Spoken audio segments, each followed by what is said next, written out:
This is David McCandless. He makes things like this, and this, and these. This is his book, Information is Beautiful.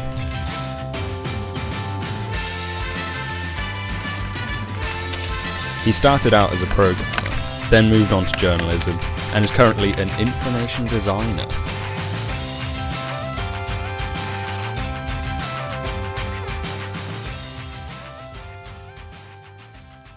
And then I finally got into design, and my design background is zero, essentially. I've never trained as a designer, never been to art school. So I've just learned, I like to learn just by doing and failing, essentially, and learning from the mistakes that I make. It feels like there's a demand for this kind of information now. We're saturated in information, we're drenched in it, and it feels that there's a need to somehow bring some clarity or to allow us to focus on the information that matters. What I love is finding hidden patterns. I love being a data detective. I was wondering if this was the case. The horoscopes all say the same thing. I don't know. So I scraped 22,000 of them from Yahoo's horoscope and did a word frequency analysis and created a little sort of universal horoscope out of the most common words. And the red words here are the words that are unique to each star sign. And again, using the language of the eye, you can pretty much immediately perceive and answer the question, are horoscopes all saying the same thing? Yeah.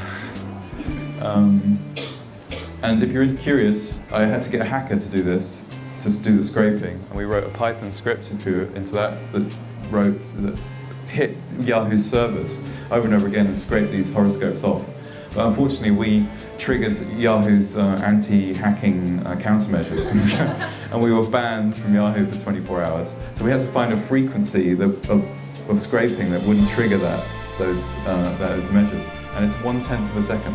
So, you know, if you want to do any scraping, so we glommed them all into a spreadsheet, and then we did the viz. And the coolest thing is, and it's kind of just fun. If you've got all the most frequently used words in all the horoscopes, you can create one prediction that applies to all signs for every day of the year, right?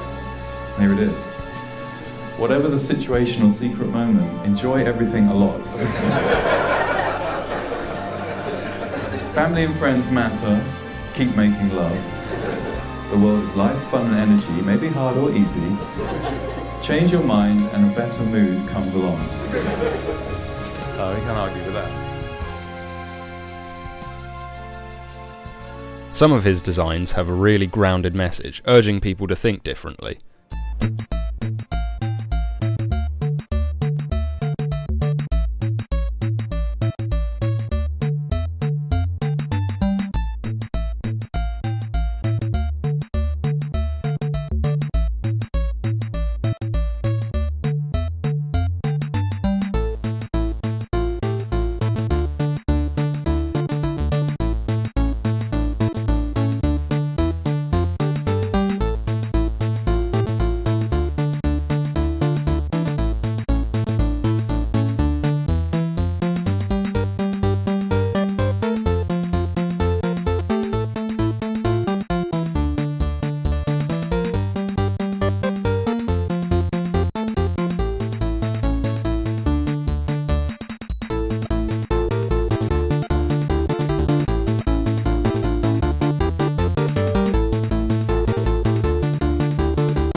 And others just look nice.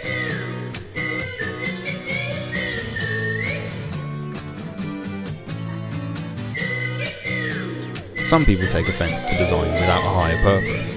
Well, I think the problem is trying to make information pretty. But does design really need to spur people on to make change? For me, the idea of making beautiful information kind of misses the point a little bit. Information is political, but it's only political in the way you use it. And if you use it ultimately as decoration, I think you're missing some of the core meaning for our lives. It's more like a kind of puzzle that you can lose yourself in and come out the other side feeling a bit more clever, but you're not actually feeling moved and empowered to make decisions based on this. Ted certainly backs David McCandless. They invited him to give a talk ranging from serious issues all the way to, well... Can you guess what this data set is? what rises twice a year, once in Easter and then 2 weeks before Christmas, has a mini peak every Monday and then flattens out over the summer? I'll take answers. Chocolate? You might want to get some chocolate in. Any other guesses? Shopping. Yeah, retail therapy might help. Sick leave, yeah, you'll definitely want to take some time off. Shall we see?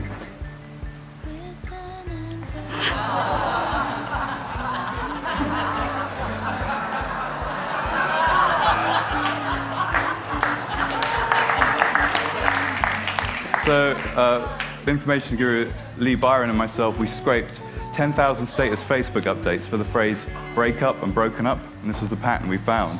People clearing out for spring break.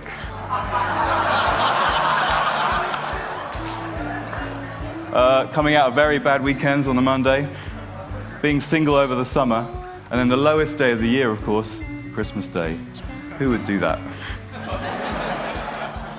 So there's a titanic amount of data out there now, unprecedented. But if you ask the right kind of question or you work it in the right kind of way, interesting things can emerge. Information changes, and as time goes on, it becomes outdated. Much like George Lucas, McCandless has been known to go back to finished products and change them.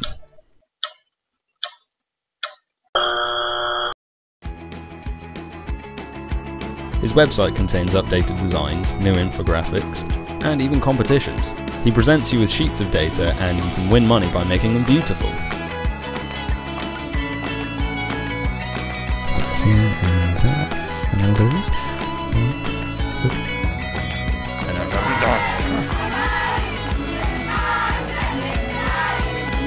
In summary,